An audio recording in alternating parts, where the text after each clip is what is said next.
Welcome back. Sorry, my mic was muted. That stuff happens because we're live and we're virtual. Welcome back to session 2 of the first ever CCA virtual retreat. And Leslie, was the first session amazing or what? It was mind-blowing. It's literally mind-boggling just how amazing our first half was. It was just it's touching. You learned a lot. You got pointers. It's a little bit of everything. It was great. Yeah, I'm definitely going to be processing, everything that I've learned and heard. But you know what? That was only the first session. Like, we have an entire session coming up now. And let me tell you, we have some heavy hitters on this session as well. And I'm so excited for it. But I want to thank everybody in our audience who's joining us from all over. And why don't we go and see who's there? If you're here, we'd love to say hi to you. Let's see who's back. Let's see. K-Dodd tuned in from some more wisdom. And there's going to be a lot of wisdom shared here for sure. Right, Les? Yes. I cannot wait. No kidding. Yeah, Dina's excited for session 2, as you should be. So is Christy Byers. My goodness. John Peters says, doing a great job, everyone. God bless. Thank you. We love the encouragement. We have a whole team behind us, right, Leslie, making us look good and stuff. So that's they're doing the thing. They are doing it. Session 2 is here. Look at this. Let me see. Oh, I just lost a comment, which is, that's pretty good. Yes, Martha Bull. Amazing today. Powerful words.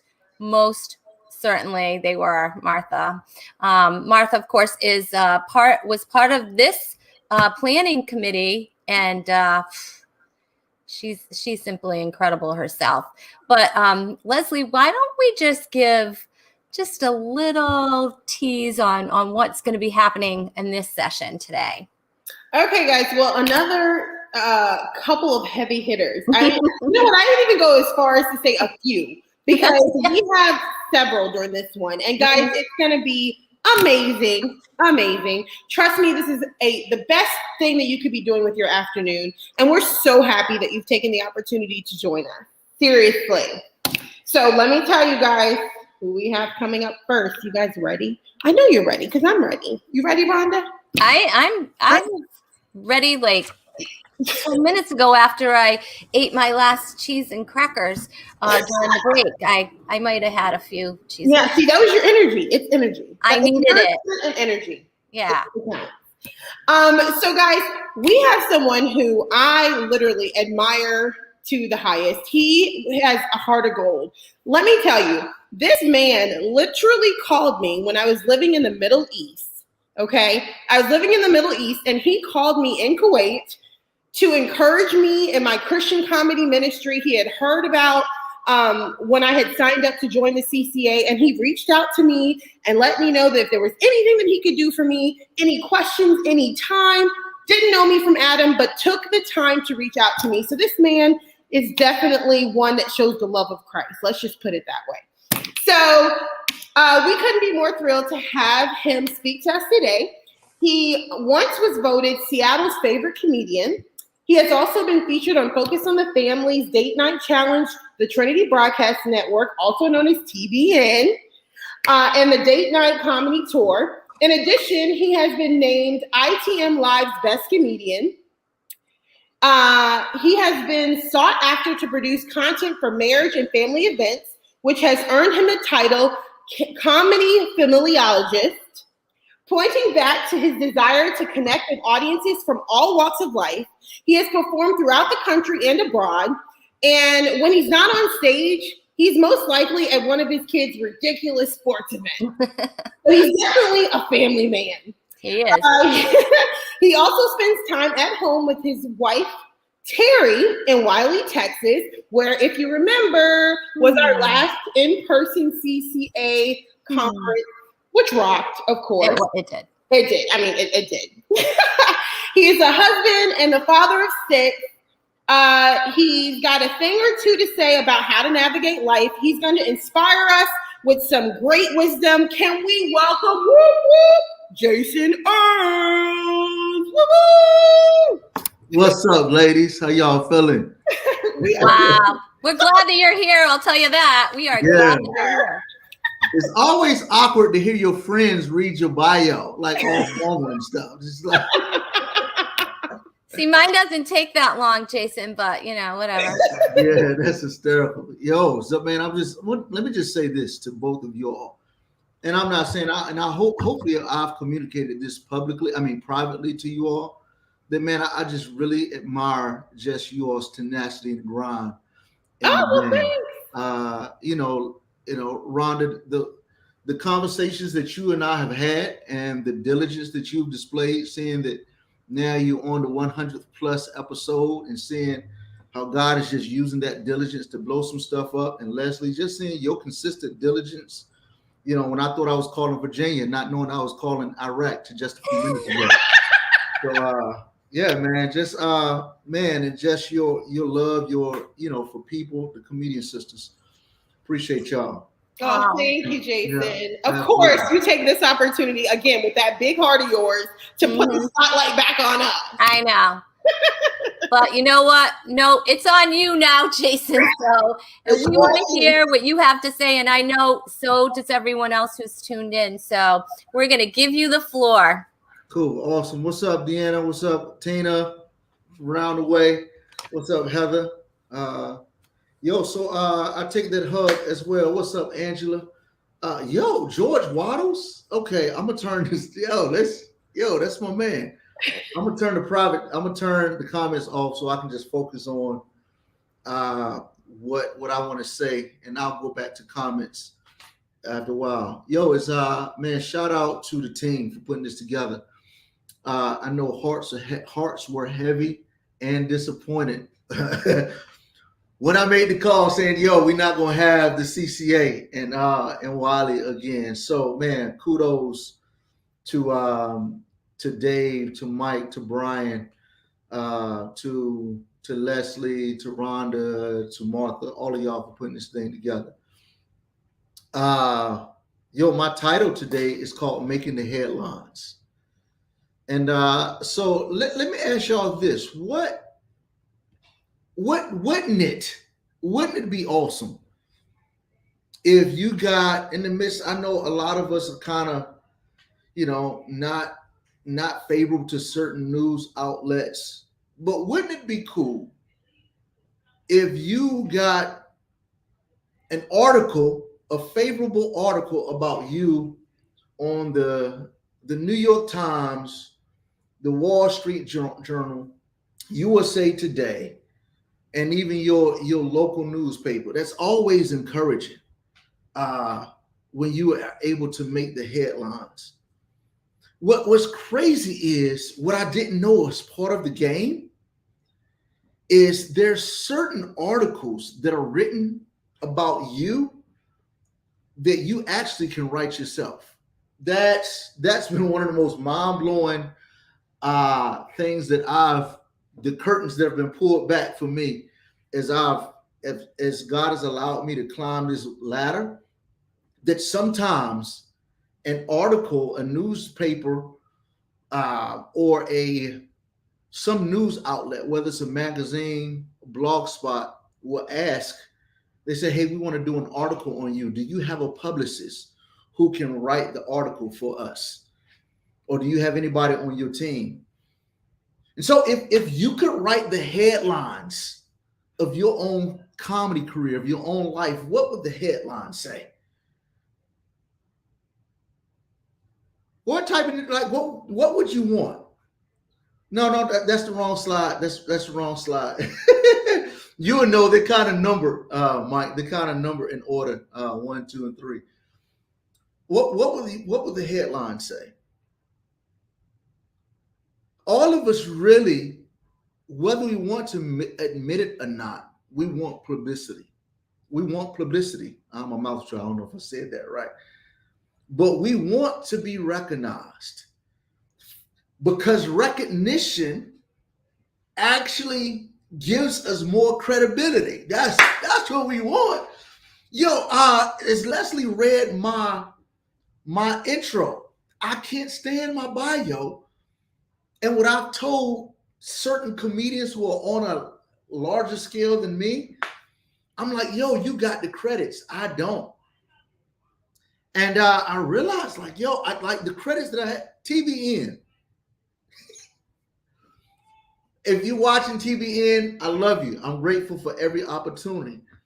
But that's not necessarily a reputable endorsement in the big scheme of things. It's not. That's just reality. So the headlines that I want to challenge us to make are God's headlines. God's headlines. So the first headline that I want to challenge you, that you want your name to be a part of, like if they wrote an article about you, I want to challenge you to live your life that this will be your headline. Slide 1, John 13, 35. John 13, 35 says this. You can pull it up. By this, everyone will know that you are my disciples if you love one another. That's the headline right there. The question is, do you love one another? Other comics within the fellowship, other comics who claim to know Jesus, who may pluck your nerves. Come on, somebody. Do you love them?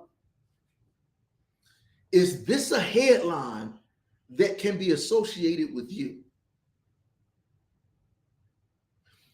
If somebody in the CCA was to write a true article, no fluff, no pandering, but if they wrote a legit article, which some of these news outlets do, they're not going to give you the most positive. They're going to give it to you how they see it. So if someone wrote an article about you, would they be able to say that you indeed love other comedians who claim to be Jesus followers? Would it? So here's my question. If we go to slide number 2, hopefully this is there. How do others know that you love other comics? Like, are you known for loving other comedians? Even comedians that claim to be Christian, but you don't agree with. Like, can other comedians genuinely say that, like, yo, even though we don't agree, I've got mad respect. I've got mad respect for you. In the midst of not agreeing with me, can I tell that you love me? Or can I get a sense that you talk behind my back? Can I get a sense that when you get with your other favorite comedian friends, your writing partners, that, yeah, you might put a public facade that you actually love another comedian, but when it comes down to it, and your small sphere of influence, those comedians who really know you, they can't say this headline about you. And here's what Jesus is saying. If you really want to be known by what matters, make sure that you're publicly loving other comedians.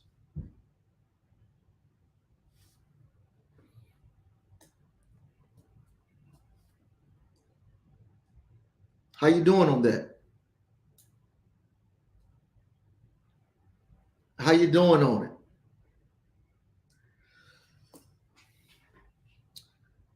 Then number 2, the second headline, we're going to take it from 2 Corinthians chapter 5, which is our theme. But there's this reality. And I'm going to read 2 Corinthians chapter 5, and I'm going to read verse 11 right quick.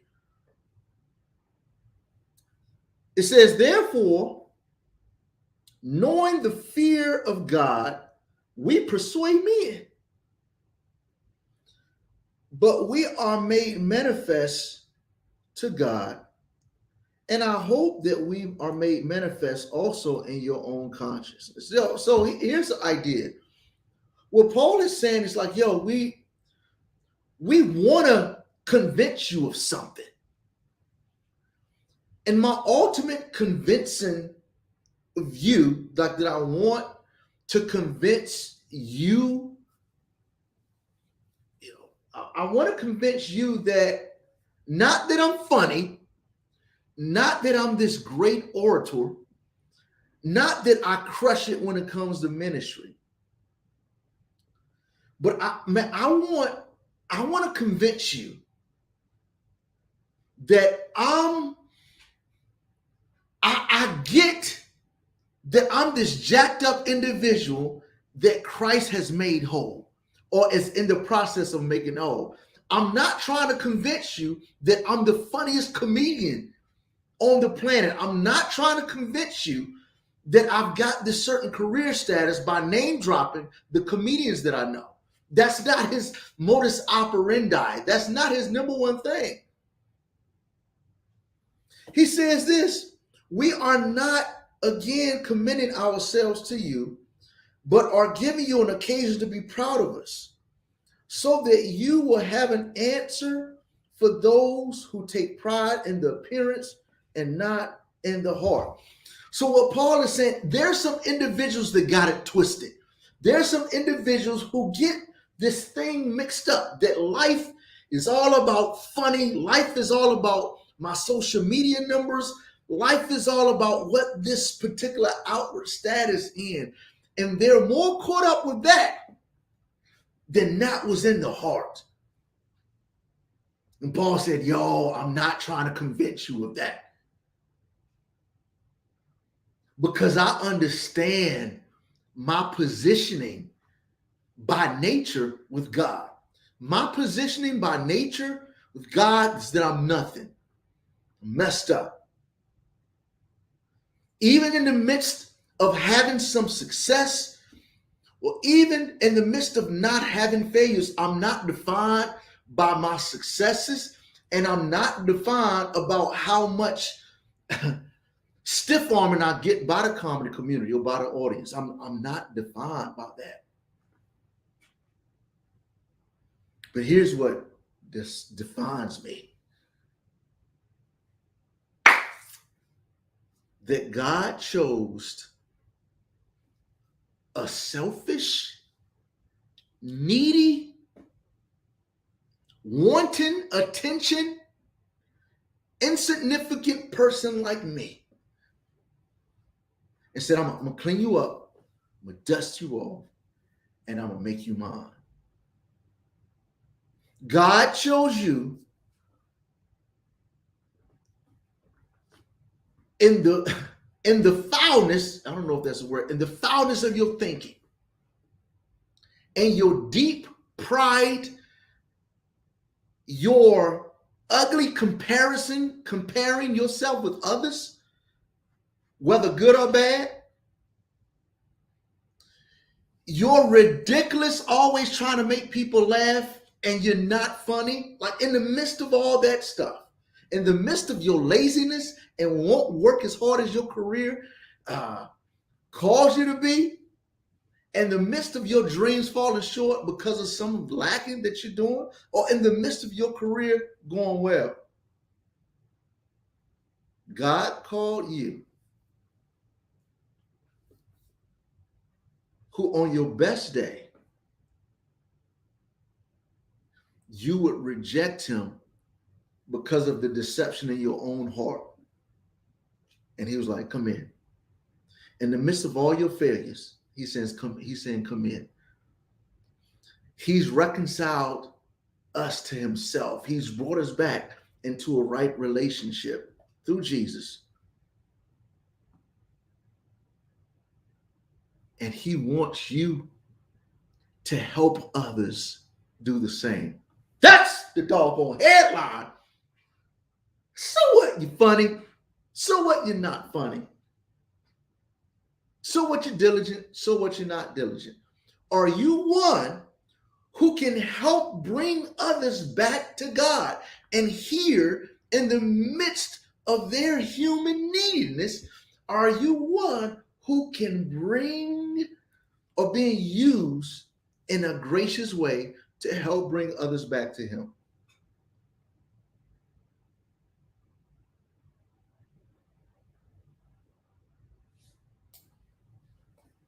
So here's my question.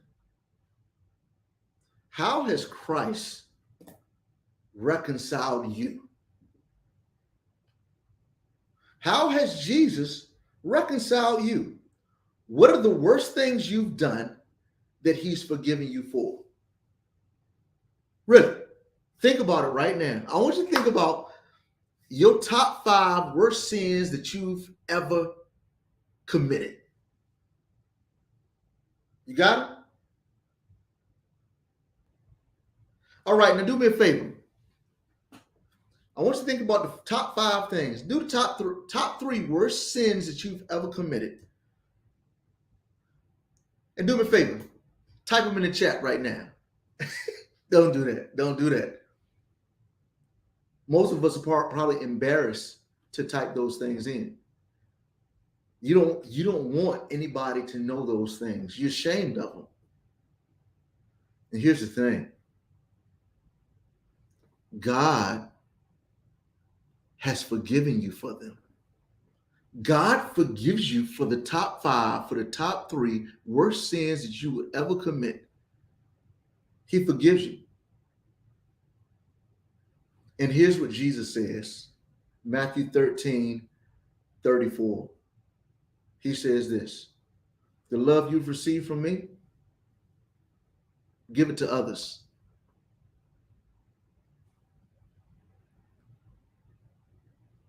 That's what he wants you to do. That's the headline.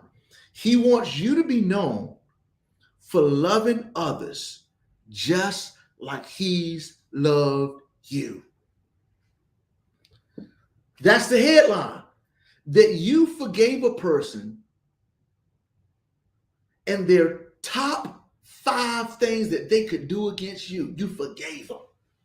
That's what Jesus said. That's what Jesus is saying. The same love that I've given to you, you give it to other people. If I've forgiven you, you give it to other people. Forget jokes. Forget being a comedian. Forget being funny. The headline that Jesus wants you to have is you to be known as one who forgives just like Jesus has forgiven you.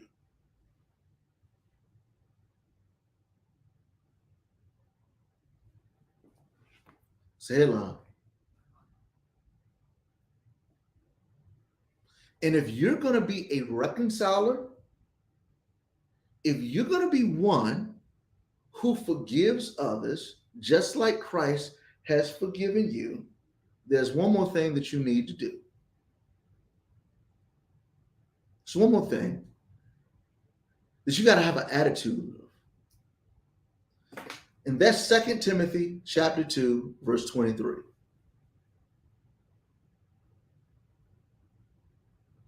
You reading this? You reading it? Don't miss it.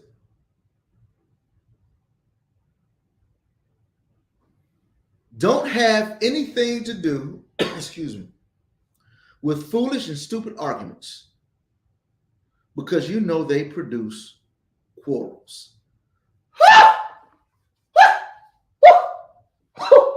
What's that? Are we going there? Are we going there? Whoa, snap. Don't have have anything to do with stupid and foolish arguments. Y'all, part of the issue with our group right now is we spend time arguing stupid stuff on Facebook. I said it, gloves off, there we go.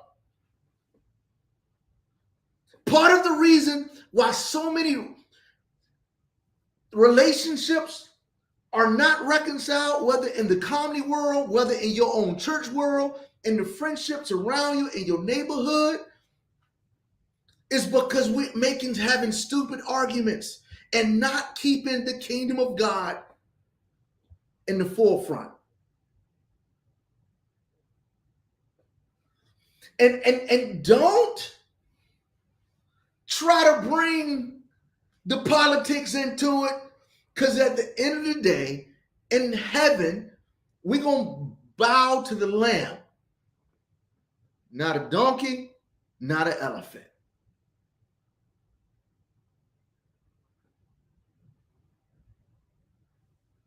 Just keep the main thing the main thing.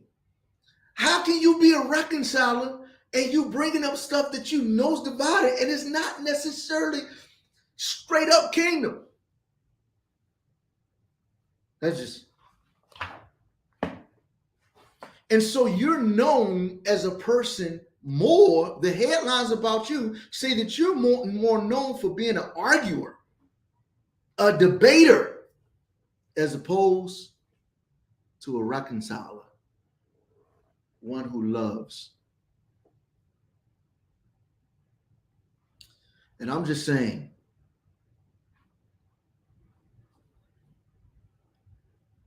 disturb people.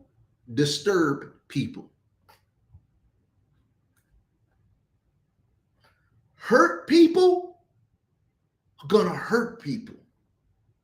Why are there so many arguments and quarrels among us? Here's what James says, because some stuff in you that you're not satisfied with. You got hurt in you, and because hurt is in you, when stuff comes up that can be used as a catalyst to unite and to reconcile, because you got some crap in you that you haven't dealt with, crap gets all over people because crap hits the fan. So James says, why is it quarreling? It's because it's some deep unsatisfaction internally.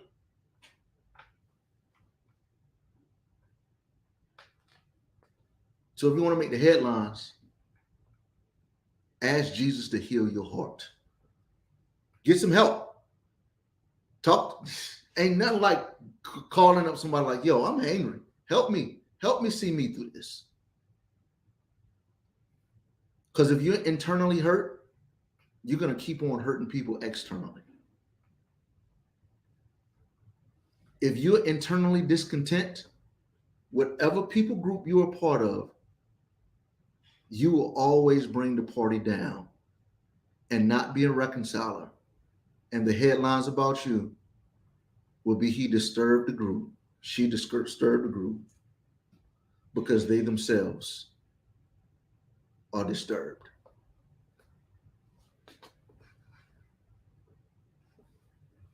I'm done.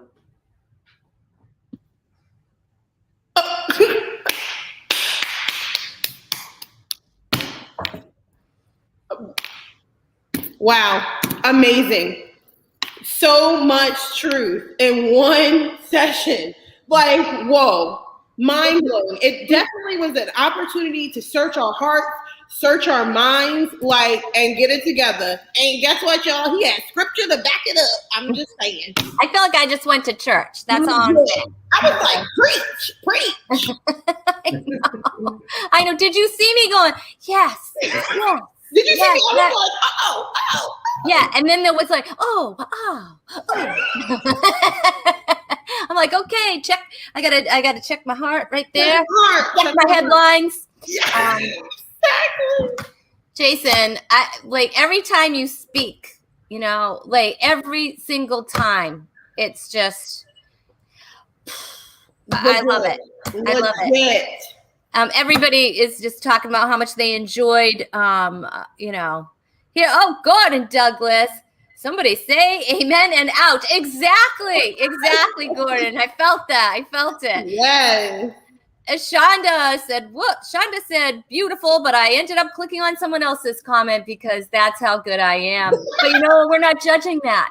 You know what I mean? We're judging my heart and how I love people and that stuff.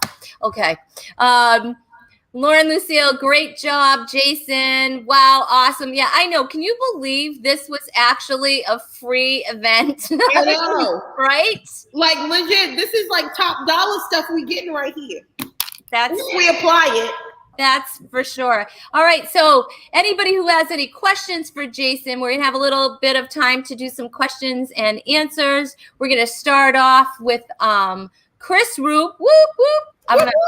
So Chris actually says, Jason, what would you recommend we do to take the next steps to bring unity versus division? Great question. Great question, Chris.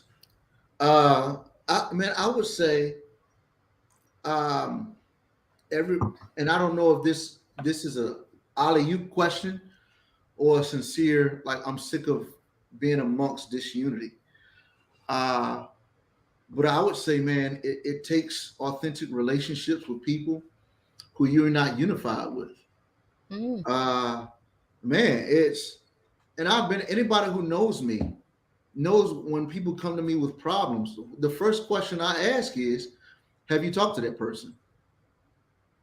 And I think COVID has showed you how important this is, because when you're out of somebody's presence, sometimes stuff is more, has more of a sting than it does when we're in person. For instance, let me just say my wife and I, I love my wife. We've been married for 20 amazing years.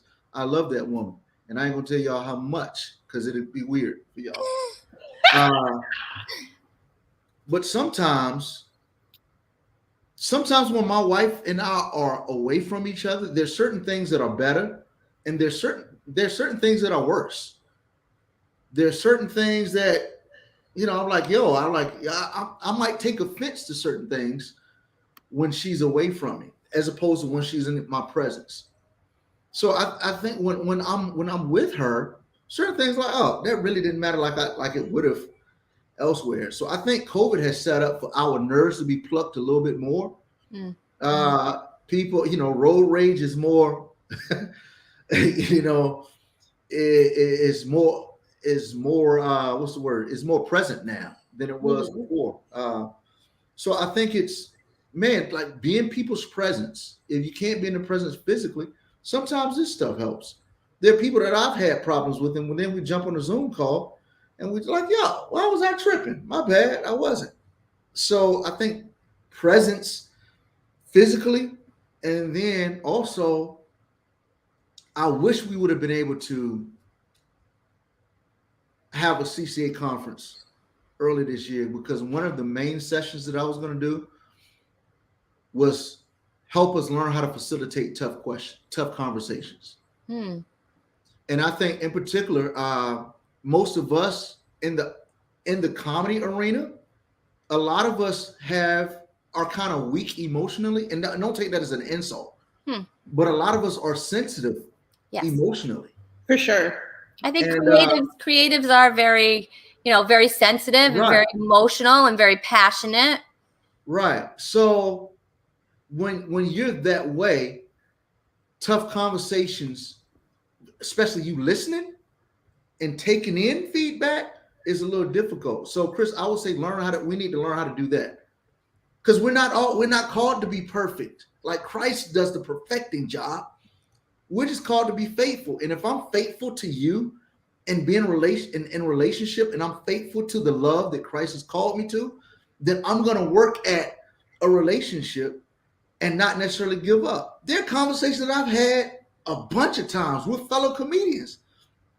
There was one conversation I was having with a comedian. My wife came in and put her hand on my shoulder. She said, you need to get off the phone because you're not getting anywhere with that person. I'm like, give me a little bit more time. We still need to, we're not done. We hadn't run out of gas. We still in the midst of it seemed like us just bumping heads. We still need to drive some more. So I love how you said that. That's so key. It's so key. And literally, you're quoting scripture again with Matthew when it says, if you have an ought against your brother, you go to them one-on-one. And it gives you step by step on how to operate. So 110% agree with you. Thanks. That's funny. Robert G. Lee said he thought I've been kidnapped. No. Yo, I was kidnapped by diligence. I was like, you know what? I'm not going to get involved in a whole bunch of stupid arguments. I got all these goals. I'm going to put my head down to the sand and I'm going to go. And I'm going to just go after my stuff. Ain't nobody got time for that. No, ain't nobody got time for that. So I got a book out now, Robert G. Lee. I also got a comedy special called 7 Jokes I Couldn't Tell at Church. All that good stuff. Yeah. So. And how can people watch that? Y'all want to watch it? Not right now, Jason. We're doing something, but like if people wanted to watch that at some point, how could they? Yo, I'm gonna put a link in the Okay. I'll put a link in the deal. You can All go. right. I know my web person got it up right now, but here it is right here. It's right now it's on my Vimeo. Yo, I don't know if y'all know this, but Vimeo allows you to sell and rent videos. Like stream it. So just like iTunes has I can't put it up there. I don't know. I'm not there. I put it in the private chat. Okay. Yeah, so Vimeo has allowed me to set up a website where people can go to and they can rent my comedy special or buy it to stream like Apple, iTunes. Anyway.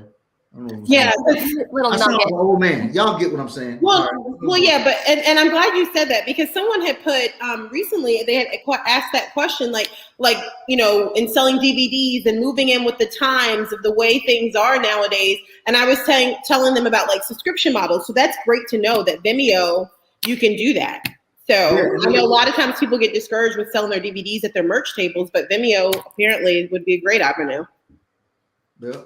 So we have a question from Heather Lynn. How do you balance everything you do and make sure your spiritual time and family time is still frontline and not lost in the shuffle? Yo, I love this question, Heather Lynn. Say it again. Yo, so here's what I learned a long time ago. Like I think we insult God by putting him on a list. In other words, if we write our goals down on a sheet of paper, it's God first, family second, work third. I'm like, yo, so we just insulted God by like putting him on the balance scale. God is the scale.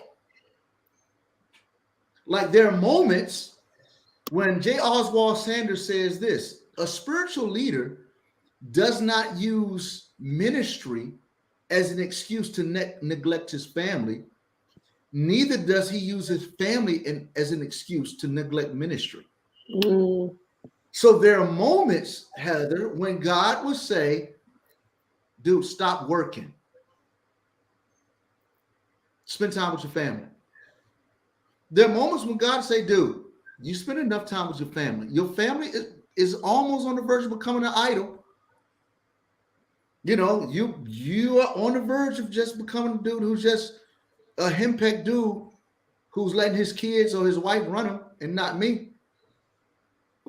So you consistently stay in communion and fellowship with God and allow him to show you where. Now, my family knows, I want to say they know I put them first, but sometimes my wife might not feel that way and she'll give me like, yo, you've been in that office too long, this creative space. And I'm like, yo, you're right. Let me shut it down. So being able to know when to say no and let your no be an anointed no. Truth.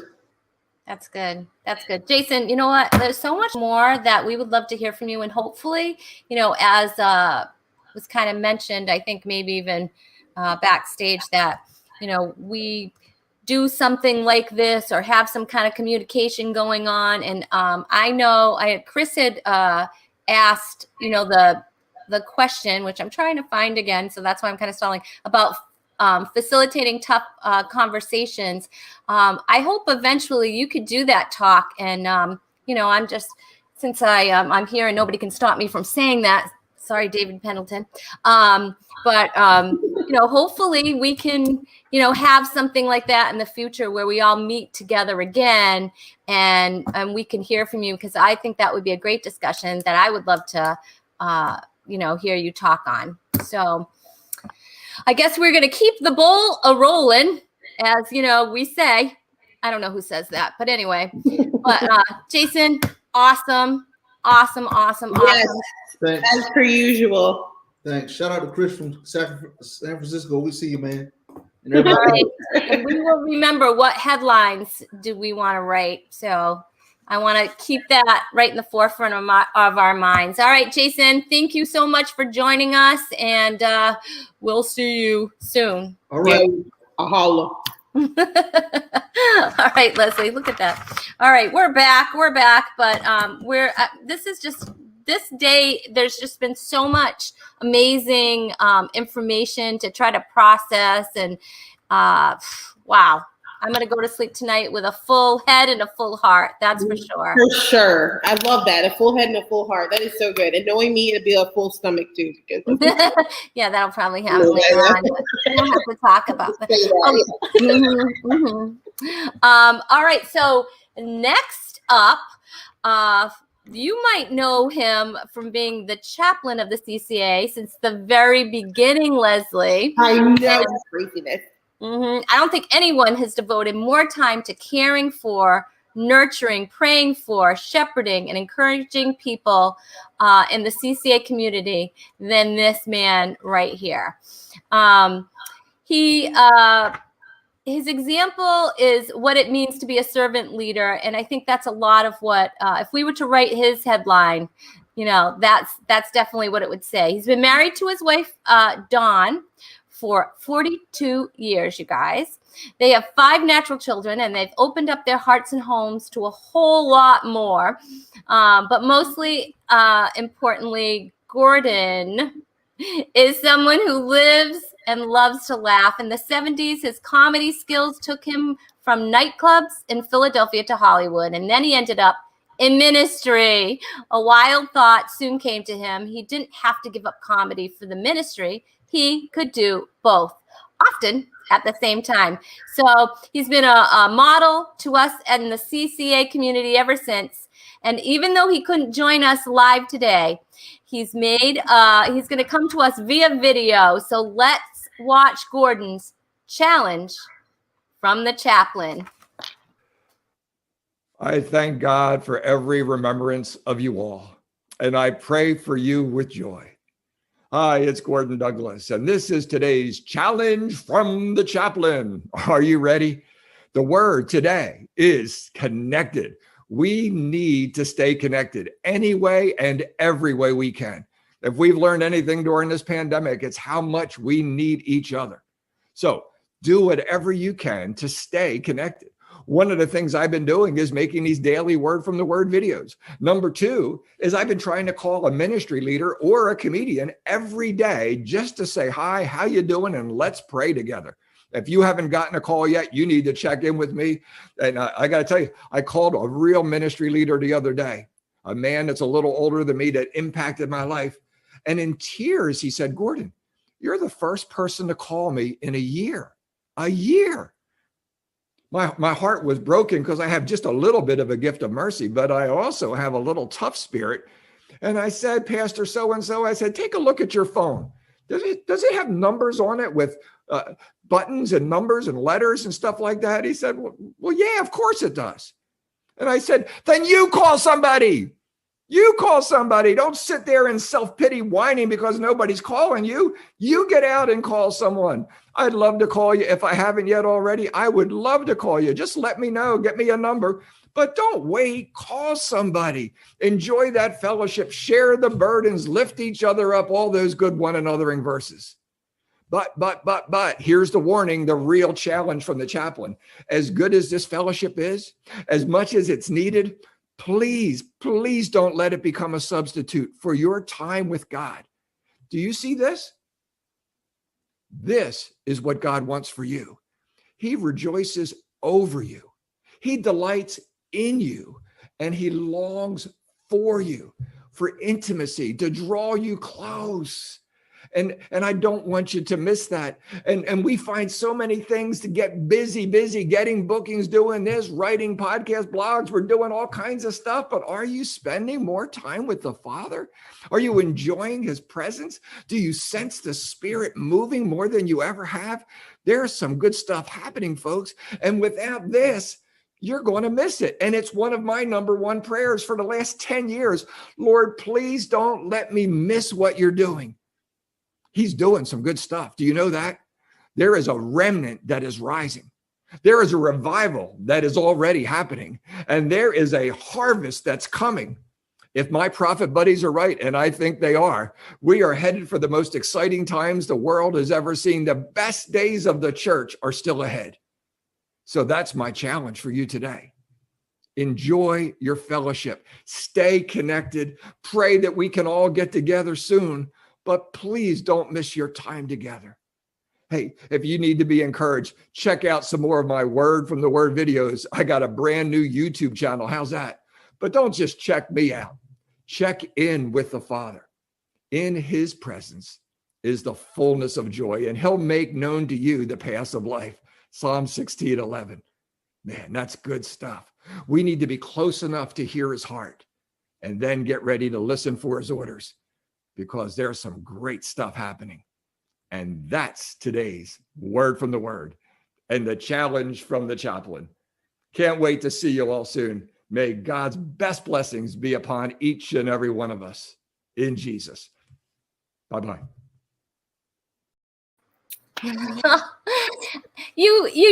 I just like am smiling from ear to ear because I just can't help but smile after I hear Gordon speak, because he has so much joy, and just such a heart and such a love for Jesus and for everybody, for others, and it just shows right through him. We were talking about shining through. Ken Davis was talking about that, and you can definitely see the light shining through Gordon and his love. It's so true. It's so true. And that's something I think I said off air. Like, and nobody else, even if Gordon is definitely meant for the chaplain role. Like, I can feel his heart. Like, in anything that he does, he's definitely walking in as far as a pastor, preacher, whatever, he's definitely walking in his calling, because I can truly feel his heart every time he speaks. So yeah, and he means it. And, he makes a point, he made it so simple. He's like, stay connected, stay connected to each other. But number one, first and foremost, we have to stay connected to not the people upstairs from me, but to Jesus. Exactly. The people upstairs too. Because we're all I'm related to them. But anyway, okay, this isn't about me. All right, so you're going to introduce our next our speaker, who's going to talk about a little reset story. So a little reset story. It's a little story time, guys. Everybody get your puppies and your blankets. Whatever. Yeah. So it's story time, guys. So our next person is going to share their reset story with us, and the role that the CCA has played in that. This person is an award-winning clean comedian and nationally recognized as a funny man from the great state of Arizona, delivering laughs in the form of stand-up comedy, sketch comedy, improv, and variety. He's been a writer on some of the funniest television shows. Can we give a CCA welcome to Mr. Mike James? Hey, thank you. Thank you. I'm curious where that bio came from.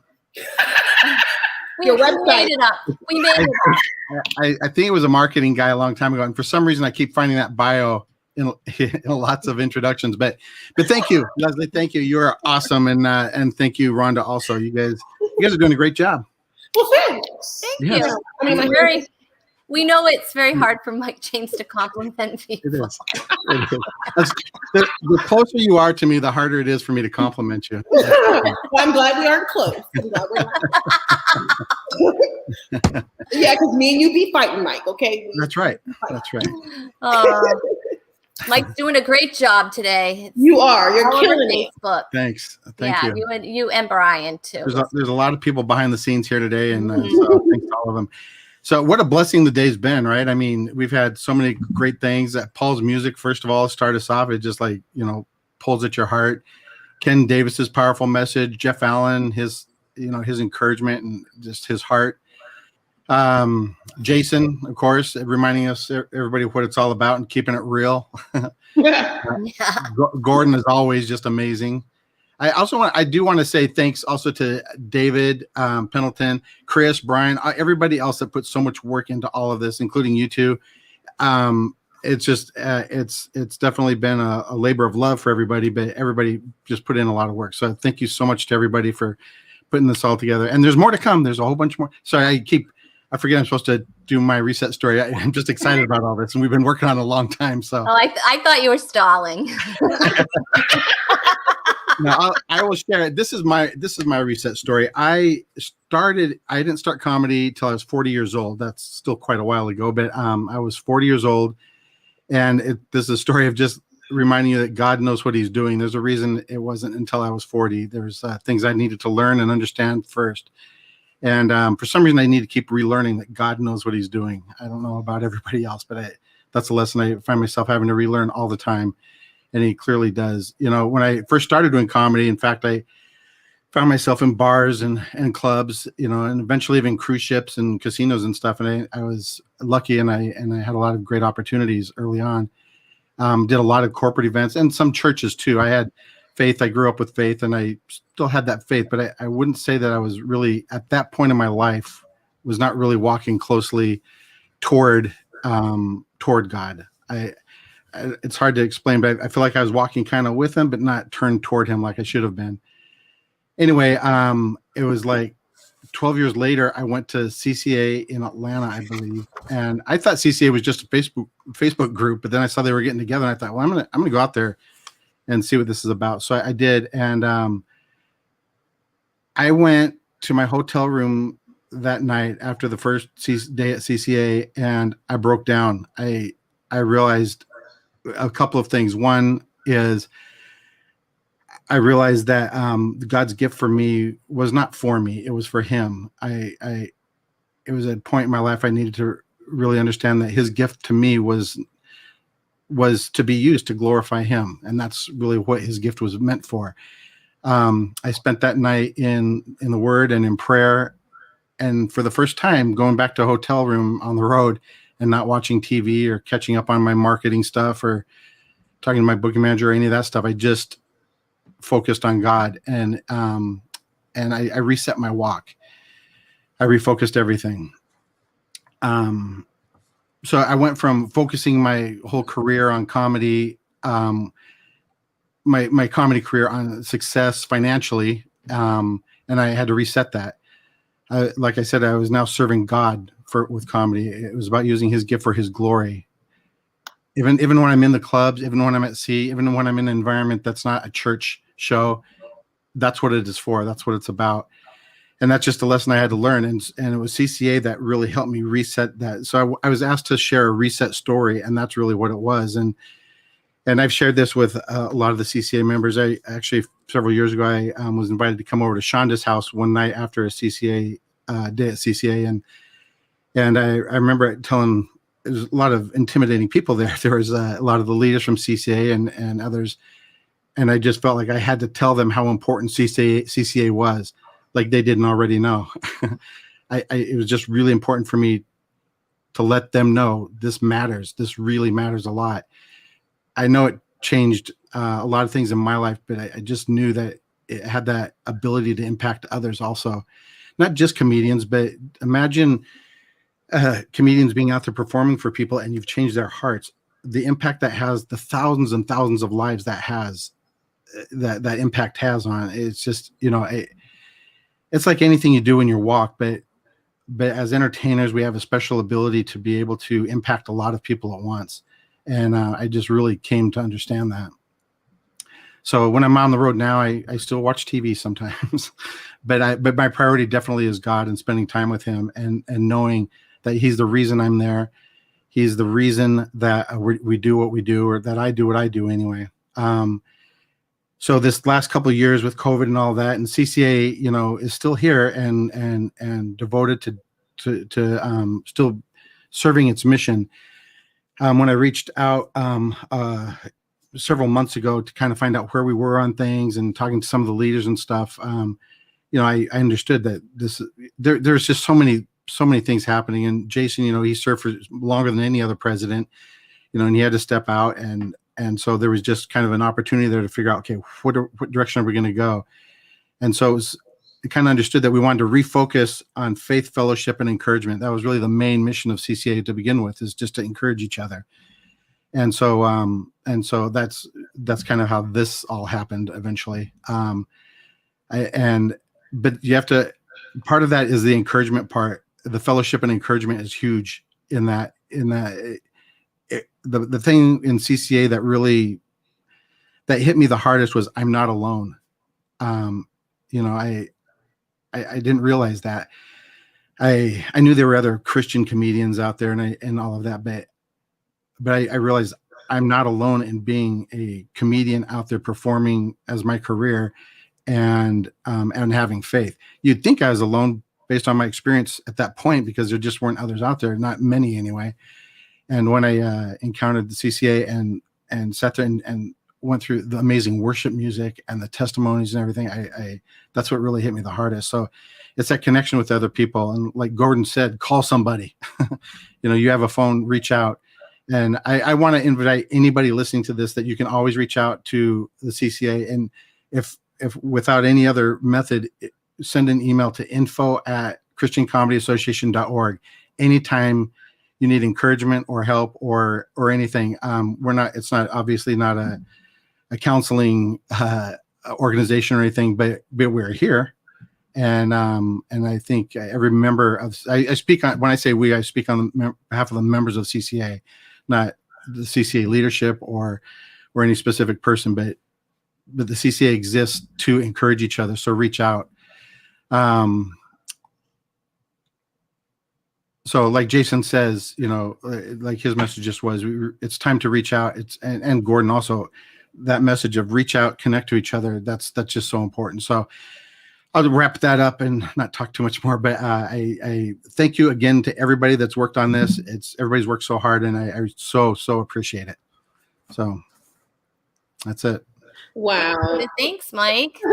That is awesome. It's so amazing always to hear, like, at some point, I think in the future we should do that, like, every CCA story, because you'd be surprised at how many people this, fellowship has helped.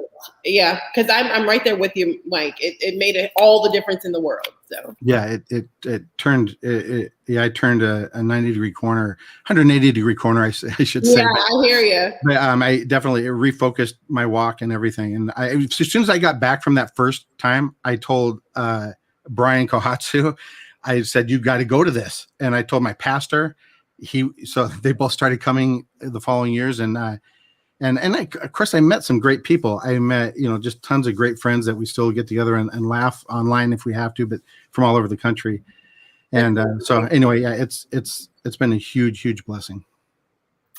So good to hear. Yeah, I agree.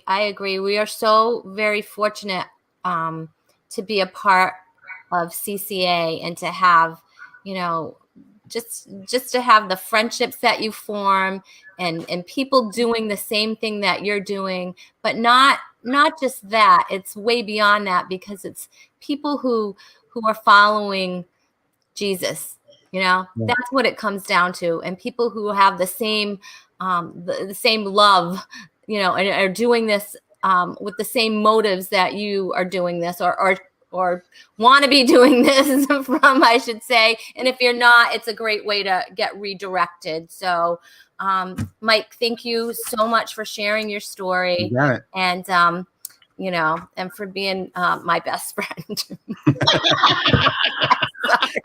I'm sorry. I just can't hold it together when he's around. we have this thing. Okay. All right. Well, we're going to move it right along. Thank you, Mike, for joining us. Let's get rid of him. Okay. So bad. So bad. You guys, Mike and I are just we're friends. And so we tease each other a lot. We just probably shouldn't do it in front of the entire CCA. All right. We're going to, this is really exciting, you guys. Okay. We're going to get ready for our last presenter of the day. And, she really doesn't need an introduction at all. I mean, seriously. I mean, let's be for real. I mean, come on. But you know what? I'm still going to give her one because I can. Yeah, you have the paper. And I've got the paper and I got the words on it and I'm going to read them. Yeah. Okay. So that's going to happen. Mm-hmm. All right. Oh, the professionalism is oozing out of me. Okay. All right. The very idea to form this thing that came to be known as the Christian Comedy Association happened as a result of a small gathering of Christian comedians at this person's property. Like, we don't know who I'm talking about.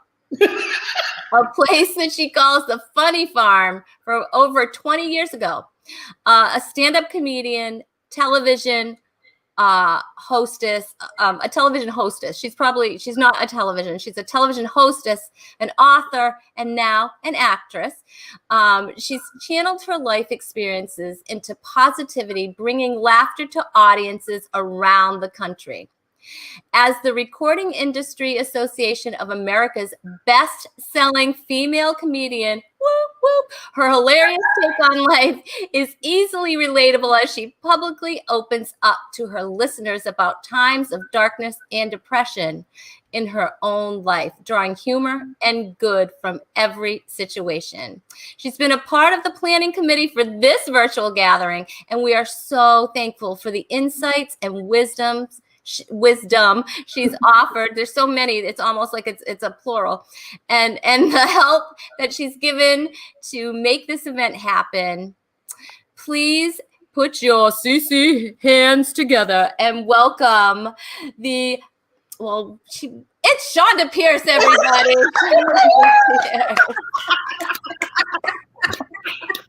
Oh my stars, that was so funny. You couldn't see me, but I was going. I know. It's I'm sorry, Shonda. I'm sorry. Yeah, it was really cute. What's in the cup? No, I'm just kidding. Just so something. Okay.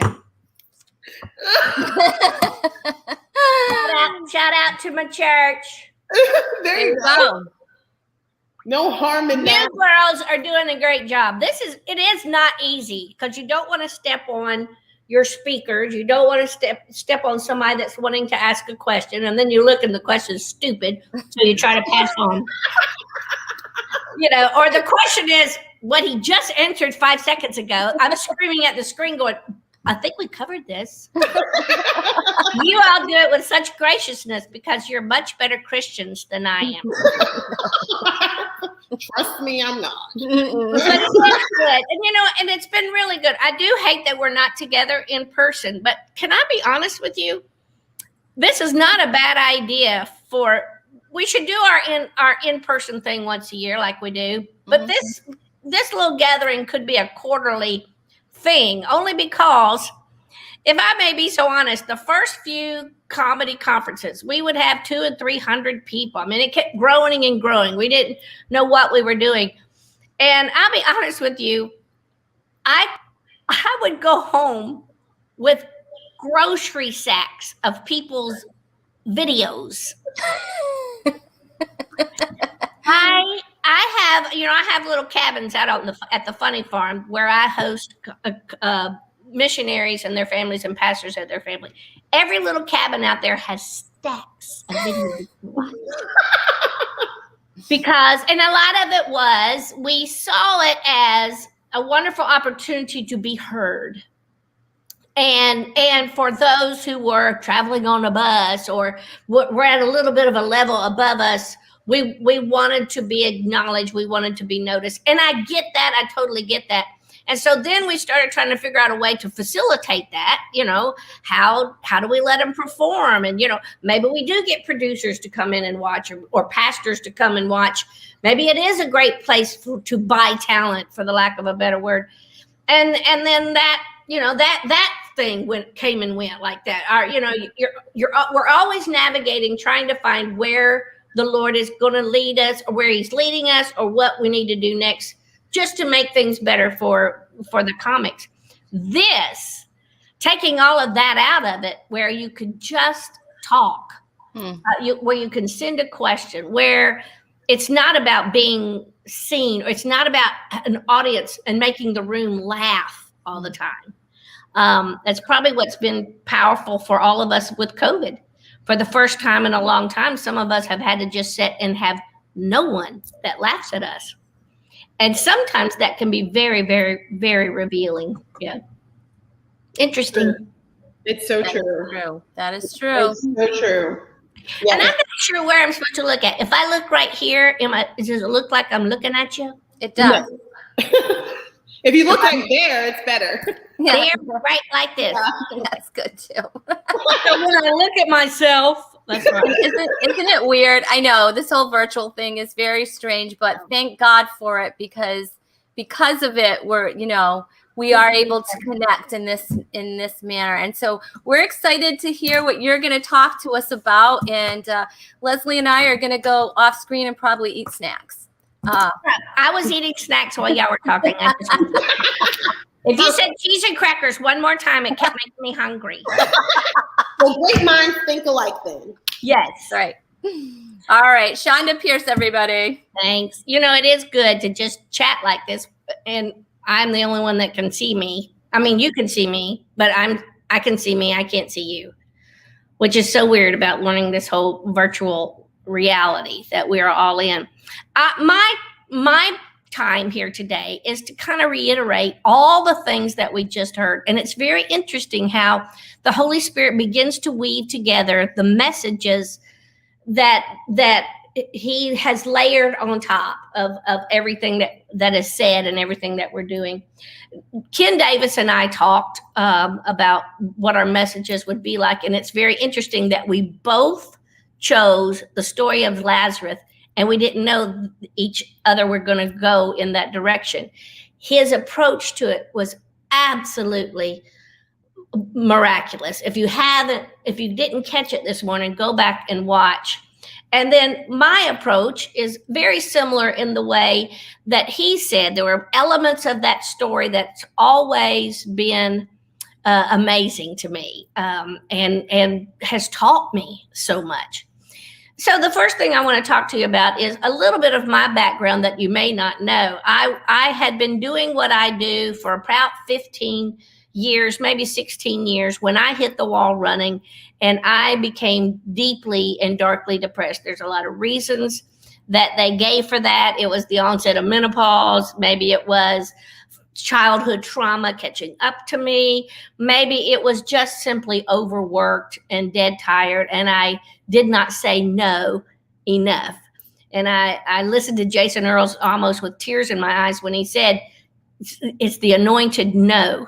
I remember very distinctly calling my brother one night, and my brother was a pastor at the time and very much a big brother to me that I thought knew everything, And I remember crying and saying, I have to go to the Crystal Cathedral. That's when it existed. And then I'm going to fly all night long to be with the Gaither thing. And then I got to get on a bus and do 3 shows. And then I got to come home and, my kids are going to school. And, I was just a weeping and a wailing, and trying to get, poor pitiful me, look at my schedule. And my brother, in all of his big brother wisdom, says to me very kindly, Shonda, who do you think you are? And it surprised me. It took me back a little bit. It kind of hurt my feelings. And he said, Shonda, if God doesn't use you Sunday, he'll use somebody. In other words, I think I was at a place where I was thinking a little too highly of myself. And just because a door opens doesn't mean you have to take every single door. And I was not at a good place. I wasn't getting great advice. And I thought you had to get while the getting's good. And every opportunity that came along must be from God. Perhaps occasionally God is asking you to make a sacrifice and say no and be with your family. I believe this entire pandemic has been, and we can get into all kinds of theological discussions, prophetic discussions, and I have friends that in high places with Jesus. So, and I listen to their every word, but I do feel this pandemic for me and for a lot of people has been a reset for the entire church. We couldn't gather together like we thought we could. We have been stifled a little bit in our faith. We've been questioning, where is God? How is he why doesn't he take us out of this? There's been a lot of things that's come out of this that needed to be purged, that we needed to find out what was really real. We needed to be alone and away and not distracted and have no one but God. And that's kind of where I've been in the pandemic. I have, it's been an amazing journey for me in the last 18, 19 months to have very, very little work. We tried to go to work, halfway through the pandemic when they started opening up, and we got really wise and had all the protocols put in place. And there's 5 of us on the bus and 4 of us got COVID. And so, we tried everything, and I was very, very sick. I thought I was going to die. And then as soon as I could, I got vaccinated, and then I felt like I got sickly again. And so my voice is raspy, and I had COVID almost a year ago. And so I'm still struggling. All that to say, when I hit the wall 15, 16 years ago, I wound up in a psychiatric hospital. Now, I used that material to the greatest material I think I've ever had in my career. I don't know why they weigh you when they put you in a psychiatric hospital. We're already depressed, and please don't roll your eyes when you write down the number. And, I had all these funny things when they began to search you so that you wouldn't have anything on your person that could hurt you. I kept wondering who hides stuff there.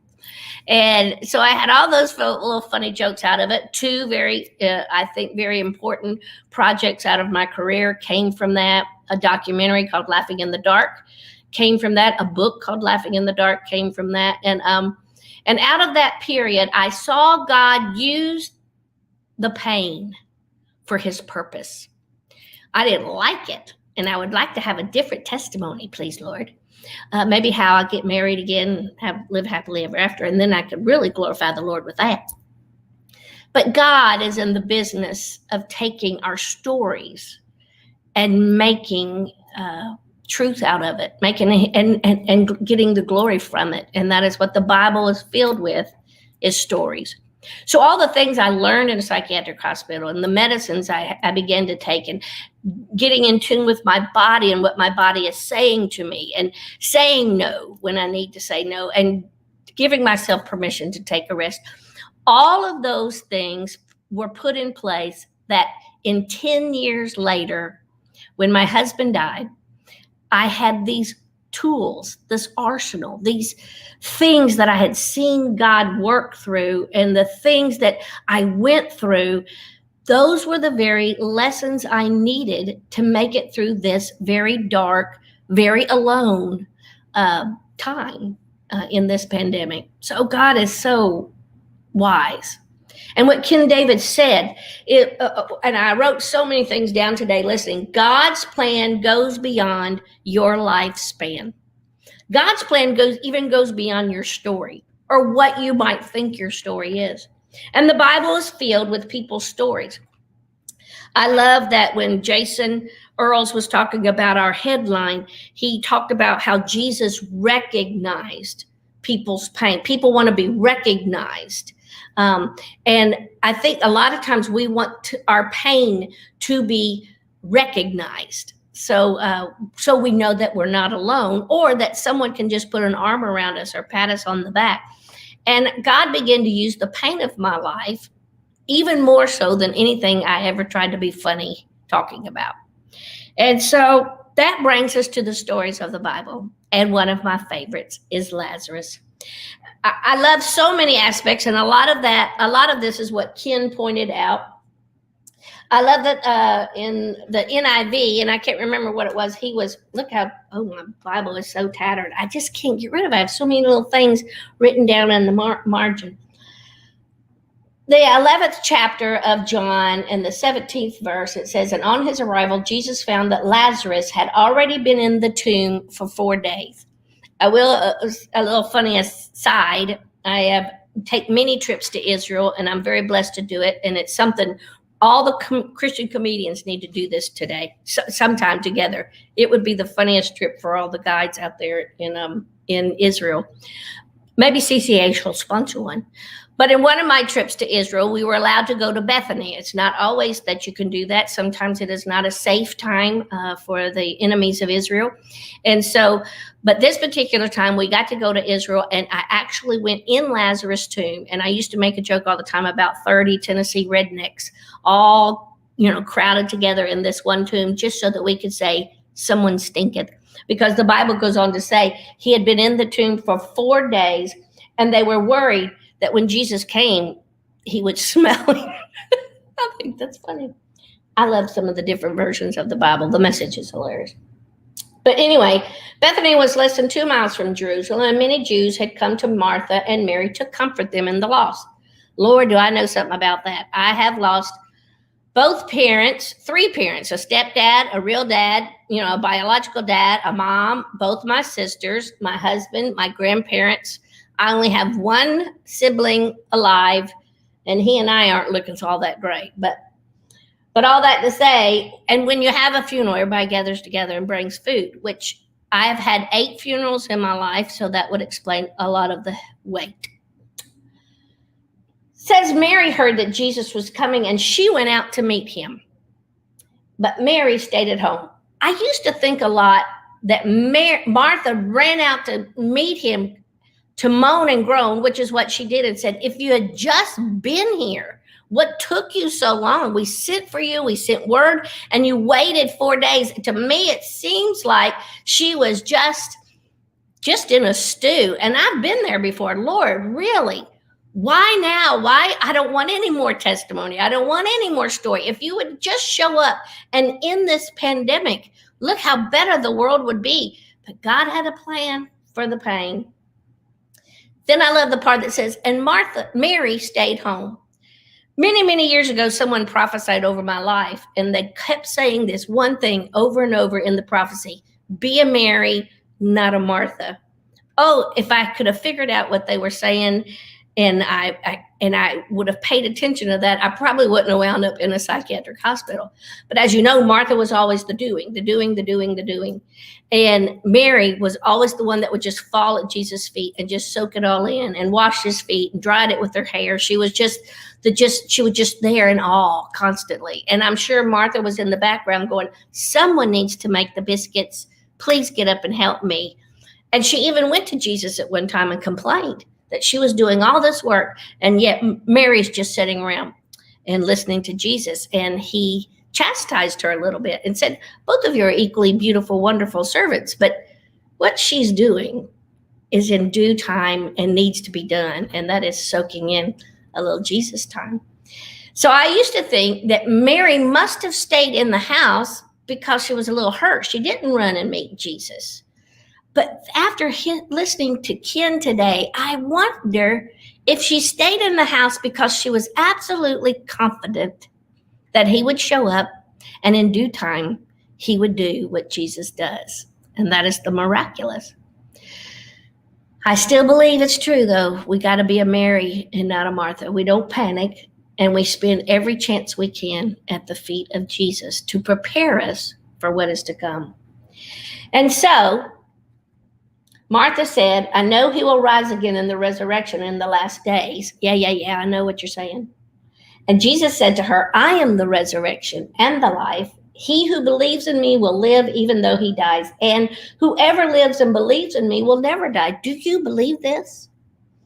And I can see Martha. I just relate to her sarcasm. Yeah. I get it. I've heard this before. I've heard it since I was a little kid. Yeah, there's going to be a resurrection. I totally get it.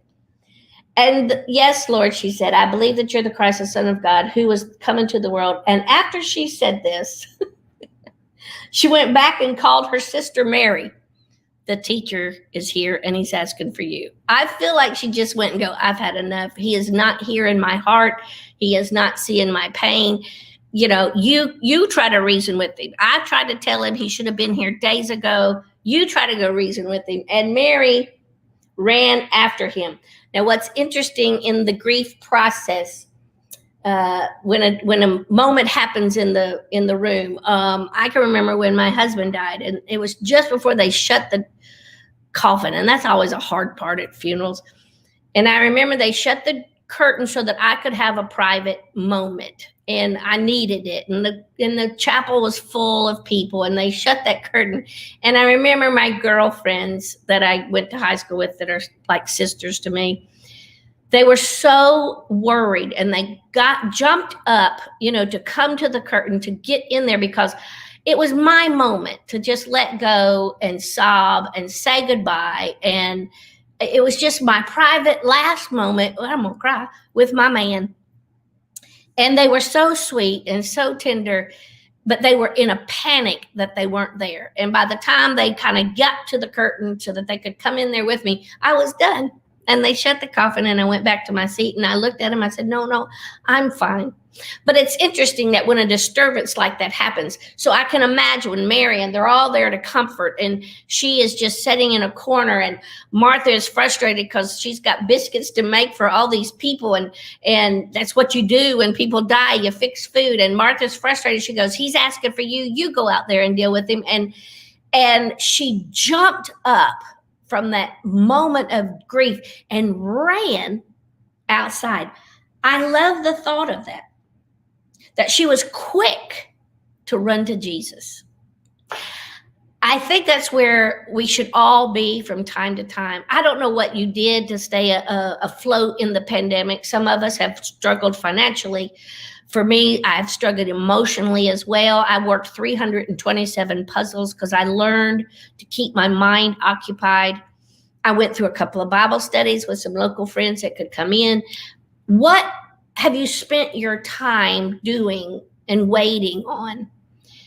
And I wondered, I think when I go back, if I could do the pandemic over, I would have taken a class. I could have gotten a high school diploma. I mean, I have one, but I could have got another one. I mean, I could have stayed busy doing something so that by the end of the pandemic, I would have something to show for it. I hope that by the end of the pandemic, we do have something to show for it. And that is our life with Christ has been strengthened better than it ever was before, because God is always with the brokenhearted. He is there as the comforter when we're worried about finances. If we run quickly, be quick to run to Jesus. And then I love it because everybody noticed when she got up and ran, and they followed her. People are watching your life and the way that you handle this struggle more than they have ever watched your life before. I say this all the time. For me, comedy was always my opening act so that I could open the heart of somebody's life and chuckle and laugh, but I could leave a truth with them. That's just my MO. That's how I've always done it. Every video I've ever recorded always had a particular message at the end. Sometimes it was a song to reiterate the point I was trying to make. Sometimes it's just a scripture verse. Sometimes it really is a life story of how God has used the pain of my past. And you hope that it directs someone else to Jesus quickly. And you hope that they will follow your lead. And so when Mary got up and ran to meet Jesus, they all jumped up and ran with her to see what in the world was going on, what was going to happen, how she was going to approach Jesus.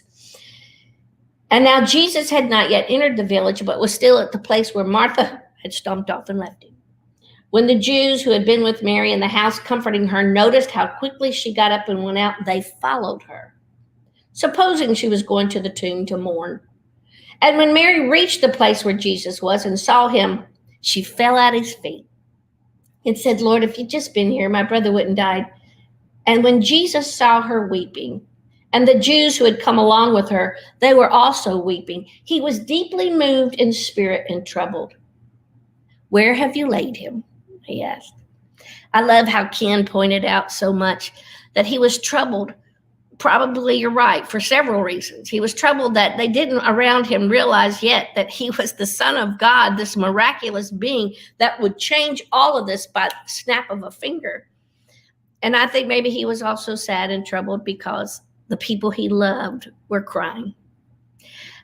I love that thought because out of all the grief of my life and in the depths of depression before meds are kicking in, the thought that Jesus is crying right along with me, it's really comforting that he's not just sitting over in the corner going, wipe your eyes, come on, get up.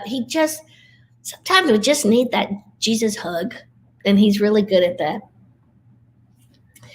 So he went to the tomb. Come and see, Lord, they replied, and Jesus wept. And the Jews said around them, see how he must have loved Lazarus. But some of them said this, could not he who opened the eyes of the blind man had kept this man from dying? There's always that skeptic. I had a friend of mine, I have friends, and this is so good what Jason said. Sometimes you just agree to disagree, or you just stay off the subject, or you learn to love them right where they are. I had a friend who wanted to pray for me to have the prayer of repentance since I took the vaccine. I've had friends that fuss and stew because I don't have a mask on enough. I have friends that fuss and stew because I did have a mask on. And so, you're just going to run into all of that. And what I love is that Jesus kind of puts all their thoughts and ideas away and just says, stop. Where have you laid him? Now let me be God. And I love that. Jesus, once more deeply moved, came to the tomb. It was a cave with a stone that laid across the entrance. Take away the stone, he said. But Lord, said Martha, the sister of the dead man, by this time there's a bad odor, for he has been there for 4 days. And Jesus said, did I not tell you that if you believed, you would see the glory of God? So they took away the stone. And then Jesus looked at them all and said, Father, I thank you. They have heard me. I knew that you always hear me, but I said this for the benefit of the people around me, that they may believe that you sent me. And when he said this, Jesus called in a very loud voice, Lazarus, come out. The dead man came out with his hands and feet wrapped with strips of linen and a cloth around his face. It was the grave clothes. And Jesus said to them, take off the grave clothes and let him go. That's my favorite part of the whole story. It's also one of the biggest reasons that CCA is here. Because every now and then we are wrapped up in death and depression, decision-making, envy. Every now and then we are wrapped up with the career that's not going the way we want it to go, or right now trying to find a job, or why things are happening like they are. Am I doing this right? Am I doing that well? And Jesus says, arise, run to me. But he looks at everyone around them and says, now you take off the grave clothes. That's why we are here, to stay connected, to help you get rid of the grave clothes. That's what comedy can do. Comedy can look at a crowd and have them laughing and unravel some of that dead grave clothes around a human being and set them free. Without a message of love and hope that Jesus has given our lives, we are nothing more than just a comic. But inside, and the people that we are around, and Jeff Allen's right, it may not be the overt evangelical message from the stage. It could be that hurting comic in a dark comedy club who's a little tipsy and who is drowning in pain and sarcasm, that we can be light to and help them take off some of that grave clothes. See, we have found what freedom is.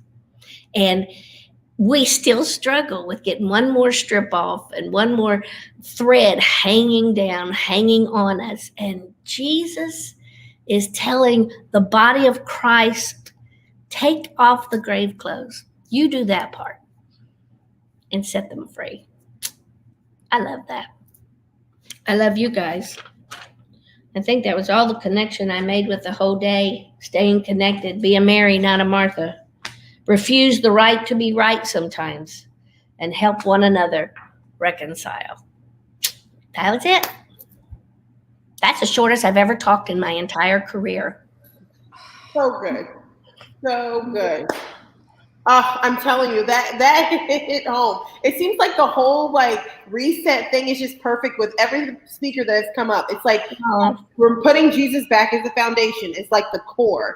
And then like I love what you said about the grave clothes. Oh my goodness. I've never heard it that way before. Isn't it interesting? I know I grew up in church, so I read these stories all the time. I try to memorize the verses so I can win candy bars. It's not until, and I don't know that I would ever have heard it the way I need to hear it until God began to anoint the pain of my life and make it purposeful. Now, he doesn't need to know all your pain. We don't want to, I don't want to talk to the crowd about my liposuction or the need of, but yeah. But he has the ability of doing that. One of the things I loved is the purpose in pain is sometimes impossible to fathom. Grief, illness, tragedy is sifted through the hands of the Creator. But why? So that God is glorified. It's just about God's glory. All of it, even the pandemic, even being out of work, even being worried when the lights even when the lights do get turned off. Yeah. We can say God is somehow going to get glory in this. It takes the spotlight off of us. Oh, true. And then the next thing he says, and when that spotlight is off of you, now you go over there and help the next person. You go over there and help him get his grave clothes off. You go over there and help him. Yeah, I love the word. It is so alive. It is so real. And if you don't have a daily Bible reading time, your comedy is going to fail you because it's just anybody can be funny. Well, not anybody. We all know. No, it's definitely you're just servicing yourself. Yes. You're servicing your family, your friends, and you're just servicing your audience. Yes. Yes. And people fuss about, no, they don't fuss, but I have that question asked of me a lot. To be a Christian comedian, do you have to talk about Jesus on the stage? And I go, well, to be a Christian, you should be talking about Jesus somewhere. A clean comic is wonderful ministry. You could be a clean comic and people need that laughter in their life, but at the same time, it's my personal preference. I can hear comics. My son is the big connoisseur of comedy. And he says he likes to follow the funny ones. So, but it's also interesting. And he's learning that more and more when we sit and watch, when he goes, Mom, you got to watch this guy. And I was watching this comic he pointed out to me. And at the end, in the middle of his one-man show or whatever, he was weaving this really beautiful story. Now, it wasn't anything about Jesus. It was just about the love that he had for his wife and all this stuff. And I said, man, that is just beautiful. And he would say a few things that you would go, I think he knows the Bible, or I think he's read the Bible. But it's enough to make you so intrigued with his life that you want to run quickly and find out more about him, because the peace that passes all understanding is just on his face.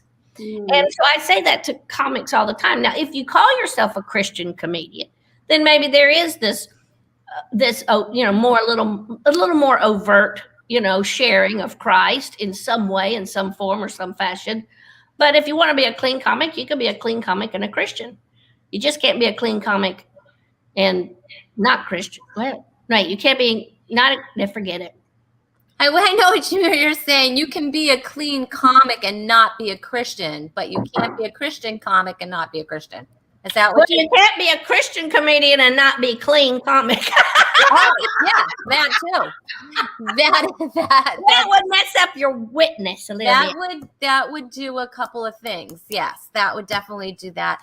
We actually have a few minutes to be with Shonda here, and so if you have any questions, feel free to ask. Look, everybody's turned off and gone home to eat supper. I don't think so. That was such a powerful message, and a few of the things that you said, you were talking about the end of the pandemic, and what have you done? But to me, it's not over, and I don't mean the pandemic's not over. It kind of isn't over, but it's not too late. I guess it's not too late to do something now.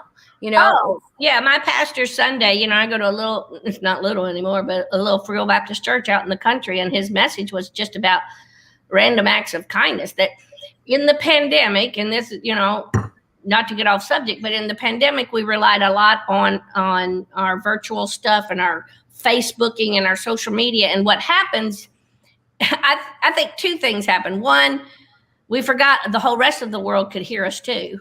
Those words are out there forever. So right. you throw something out there, whether you're joking or not joking, they can't hear your voice inflection. They don't see the glitter in your eye when you're making a little sarcastic remark. All they do is read the black and white of the words.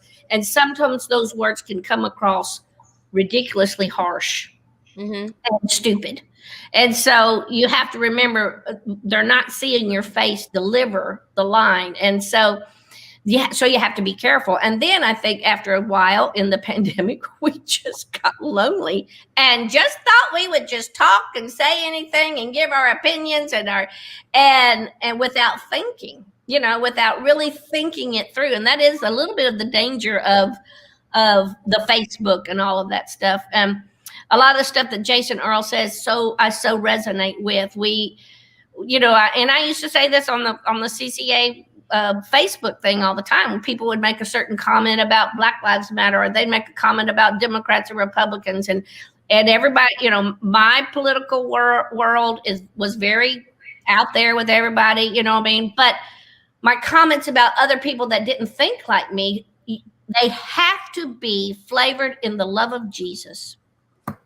And you have to, it's not an option. Jesus said, love your enemy. It's not an option. It's not, be nice to them. Don't go spray paint their house. No, it is a command of God that if you are going to call yourself Christian, be Christian to those people. Right. And so it would frustrate me, and I probably would just sign off of all of it and all of that. But all that to say, you're right. I think Leslie said a minute ago, every comment today in every chat has been a layer on a layer on a layer to get us to this point of going, man, one, we really do need each other. There is a task that we can still provide, and that is taking the grave clothes off of those who are hurting and broken, who need freedom in their lives. And what a better way of removing grave clothes than through comedy. It's true. Our comedy delivery for me in my career at 27 years of doing this, I know jokes that I used to tell that I don't tell anymore because I know the heart of where I was when I said it. I knew it was a little jab or a little sarcastic. I knew it was trying to get back at that church that, treated my dad like crap. That was my way of jabbing back. And I don't tell them anymore because I removed some of that grave clothes and a little more freedom came. And I didn't have to be heard on that anymore. I love that. Yeah. I love that. I said that just recently. I said, my healing of myself came when I got outside of myself. And so that's literally where all my healing came from. And I feel like that is literally just confirming it all here today. It's like, get outside yourself. Like, not woe is me all the time. And if they only knew, no, love on people. Right. Exactly. I think, and I say this from stage all the time, going, our job is really weird because, we work ourselves to death. We work ourselves to death to get our name on a ticket or our name on a CD, or to see our name on a poster, or in the, in the glow of the sign at the comedy. We work ourselves to death to get T-shirts made, and we get to the front of a crowd just so that we can look them in the face and go, and by the way, this isn't about me. If that won't drive you insane, I don't know what will. We are working as comedians so hard to get in the limelight, to take the light off of us. So we are, we're schizophrenic already, but at least we're schizophrenic for Jesus. Because, and for the bottom line, it's only that we have decided what happens when this is over. And some of us look forward to it being over than others. I'm ready. I'm done. I'd like to just retire and live on the farm, and but and I was almost there. And then the COVID hit, and I'm like, no, I got to save some money. So it's going to pull you back in. And as a matter of fact, there is something I'm really sad about, because if we were together in Nashville, we would have gotten to see a certain movie that maybe somebody. Oh, that's right. That was one of the fun nights we were going to do, is watch my movie. I've been in a bunch. Can you tell us about it?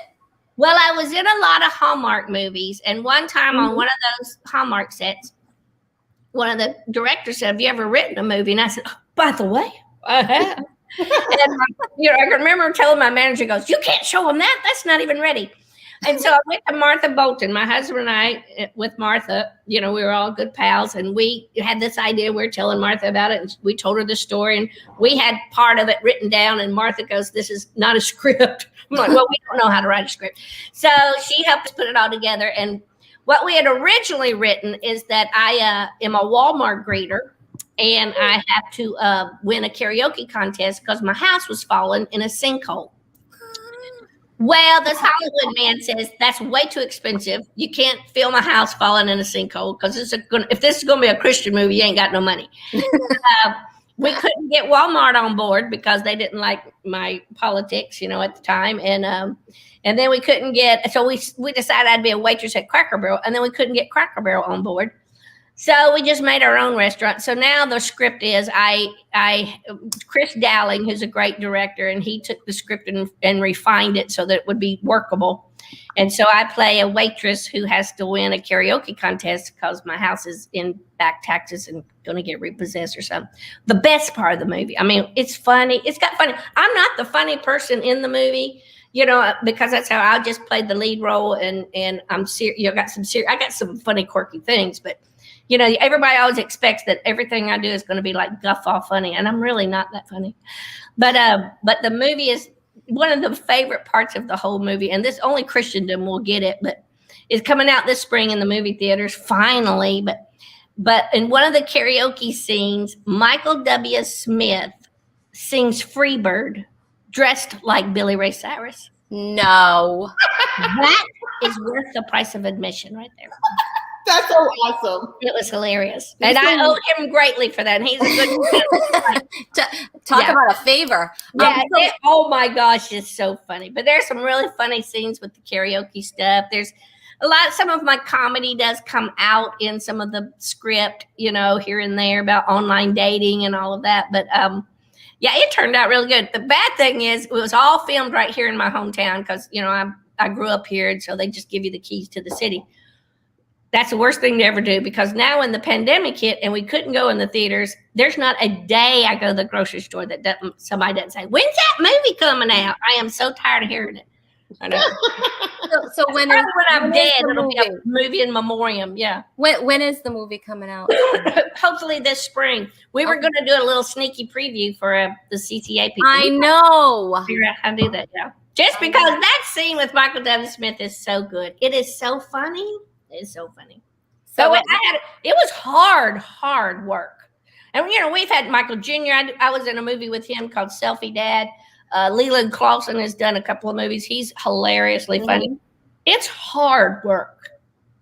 It's up like 5 a.m. till midnight every day, for weeks, depending on how much money you got. Right. Or 4 days. 4 days, right. Oh my goodness. Well, that's definitely something for everyone to look forward to.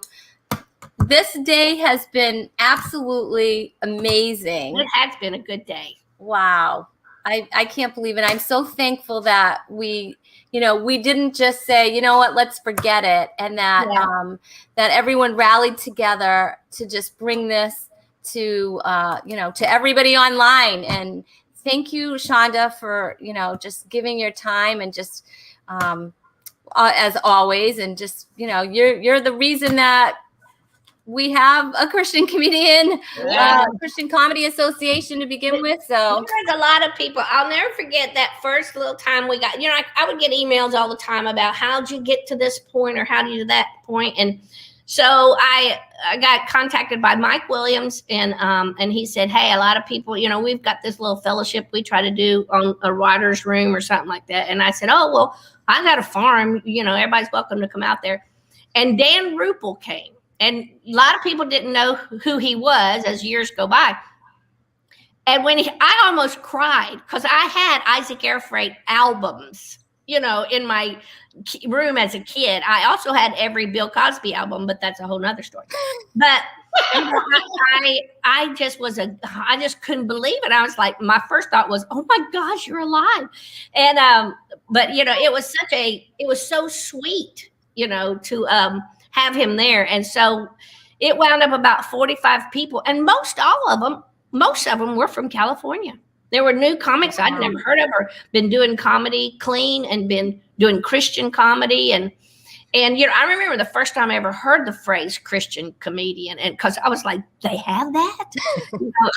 And people used to ask me, why do you call yourself a Christian comedian? And I'm like, well, because when I found out I'm not going to hell, I was kind of proud of it. I didn't know it was going to be like, this weird thing to the comedy world, and I do have a lot of secular comics that'll go, it just makes us feel bad when you just call yourself a Christian comedian. Some of us love Jesus. And I'm like, well, that's fine. You can love him too. There's enough of him to go around. But anyway, Dan Ruppel, one of the greatest names and one of the foremost Christian comics ever, was Isaac Airfreight. And I think there was another duel that was really funny. There was the preacher that used to travel with Minnie Pearl, Grady Nutt. There was, early on before you all were born. There were these great names, but meeting Dan Ruppel was like unbelievable. And his wisdom, is compares to none. My son's home. Well, anyway, Dan Ruppel will be here tomorrow. Yes. Shoot some questions. He knows everything. So just ask him anything. So excited. Well, we're thankful that you are here today with us, Shonda. What a treat for our retreat. I really should stop saying that or I'm going to get kicked out of this. I'm going to get kicked out. No, thank you so much, Shonda. Really, what an honor and a privilege just to be able to introduce you and to hear your story and just to, for you talking about it was, I loved the different takes on that one message and just how it all flowed together. Isn't that good? Yeah. That was just awesome. So read your Bible while you're home. Read your Bible. That's right. It's not too late, you guys. Right. It's not too late. But it is getting late here. So we are going to give you a little sneak. I think, Mike, maybe should you put up a little sneak preview of what we're going to have tomorrow? I don't know if Mike's, I think he's on vacation. I don't know if he's on vacation or he's going to kill me after this. You know that, right? You know that. So tomorrow, Leslie, you want to tell them what we have? Yay! So tomorrow, beginning at 1 p.m. again, Eastern, okay, we will have Johnny W., Moody, and Dan and Peggy Ruppel, as Shonda just mentioned, sharing some of his wisdom. And as she said, ask questions. Our second half begins at what time? What'd she say? 4 p.m. Eastern with Mr. Taylor Mason. And he's going to also we're going to also have a panel about resetting your joke writing or our joke writing, however you want to say that. So it's going to be a great time, y'all. A great time. Yeah, the amazingness is going to continue. But we are going to end this session. And Shonda, would you pray us out? I would be glad to. I'd be glad to. And if the dog barks, that's okay. That's okay. I get it. Hallelujah. Yeah. Father God, you are a good God, and you created these funny people. You knew exactly where we would be. You knew exactly who would be in our path, that we could remove grave clothes and set them free, Lord. Our freedom and our joy comes from you. Our strength in life comes from your joy. And so, Father, bless this day and those who listen, and bless tomorrow as we continue this journey in this life of comedy. We love you, Jesus, more than anything. In Jesus' name, amen. Amen. Thank you, girls. Thank you, Shonda. And listen, so everyone, here's a little tip. If you did miss the first session, you missed a lot. But guess what? You can watch it on the YouTube channel. So it is going to replay there. So if you missed any of this today, feel free to watch it. And thanks for joining us. And make sure you join us tomorrow. Right, Leslie? Yes. Come on back, y'all. Bring it back. All right. Bye, guys.